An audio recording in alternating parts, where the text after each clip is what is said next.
I'm back! What's up mga tol? At para naman sa ating bagong episode ngayon, may pag-uusapan tayo patungkol sa Los Angeles Lakers. Everybody wants to play with the best players in the world. I would love to go out there and play with, a dude like LeBron James, but you're not going to get those type of opportunities, I don't think. Unless you wind up on the Lakers, that's right.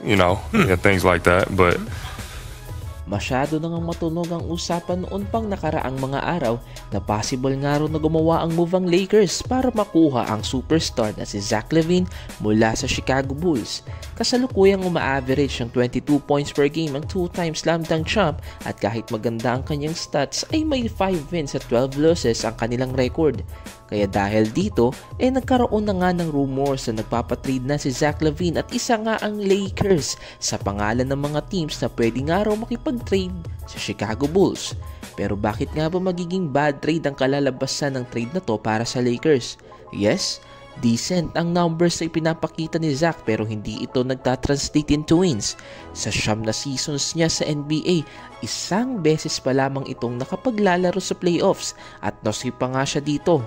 Bukod pa rito, kahit na star player itong si Zach, negative net rating naman ang ibinibigay niya sa kanyang team.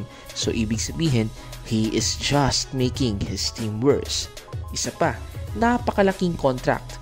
$40 million ang current salary ni Zach at may 2 taon pa sa kanyang kontrata. Napakaraming mangyayari if matuloy ang trade na to. Una, dahil sa kanyang contract, need din mag-release ng mga players ng LA tulad nila D'Angelo Russell, Rui Hachimura o kaya naman ay Cam Reddish. Imagine, 3 rotation players kapalit ng player na may history din ng injuries. Bad move.